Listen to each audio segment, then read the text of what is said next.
नमस्कार, मैं शालिनी और आप देख रहे हैं नेशनल न्यूज नेटवर्क। आइए नजर डालते हैं आज की बड़ी खबरों पर। 4 वर्ष में और 150 जिलों में बनेंगे सहकारी बैंक, अमित शाह बोले।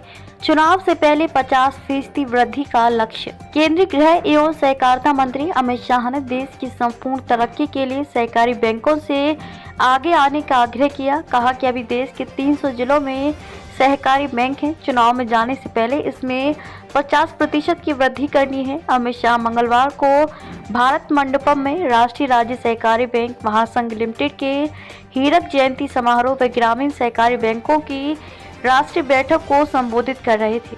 केंद्रीय मंत्री ने कहा कि देश के सभी जिलों में सहकारी बैंकों की स्थापना तभी हो पाएगी जब 2 लाख नई प्राथमिक कृषि ऋण समितियां पैक्स बना ली जाएंगी। मतलब प्रत्येक पंचायत में एक पैक्स बन जाएगी।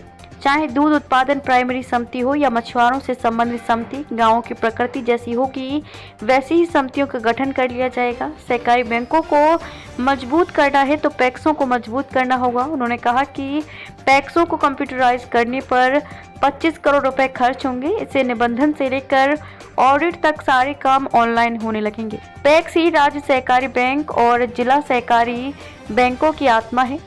अगर सहकारी बैंकों को मजबूत करना है तो पैक्सों को मजबूत करना होगा। इसके लिए पैक्सों को नई तकनीक के लिए तैयार किया जा रहा है। सहकारी बैंकों ने कृषि एवं गांवों को मजबूत करने में बड़ी भूमिका निभाई। अमित शाह ने कहा कि सहकारी बैंकों का निरंतर आधुनिकीकरण और कार्य क्षमता का विकास हो रहा है। सहकारी व्यवस्था ने पूरे देश के किसानों कृषि में नई जान फूंकी है। सहकारी बैंकों ने जल प्रबंधन से लेकर कृषि एवं गांवों को मजबूत करने में बड़ी भूमिका निभाई है। हमारा देश सहकार से समृद्धि और समृद्धि से संपूर्णता की ओर जा रहा है।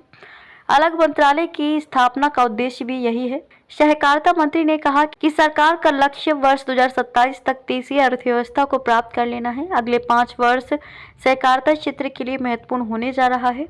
सरकार गरीब, दलित, आदिवासी और महिला का सम विकास चाहती है। सरकार ने करके दिखाया भी है। सहकारी क्षेत्र में इफ्को, क्रबको और अमूल जैसी संस्थाओं ने बड़ी उपलब्धियां प्राप्त की हैं। राज्य की हर समस्या स्टेट कोऑपरेटिव बैंक की होनी चाहिए। अमित शाह ने पैक्सों के दायित्व का भी जिक्र किया और कहा कि सहकारिता के भाव को संबल देने के लिए पैक्सों और सहकारी बैंकों को भी आगे आना चाहिए। गांव की हर समस्या पैक्स की होनी चाहिए, जिले की समस्या कोऑपरेटिव बैंक और राज्य की हर समस्या स्टेट कोऑपरेटिव बैंक की होनी चाहिए। सहकारिता को जन विश्वास भी अर्जित करनी होगी। इसके लिए पारदर्शिता जरूरी है।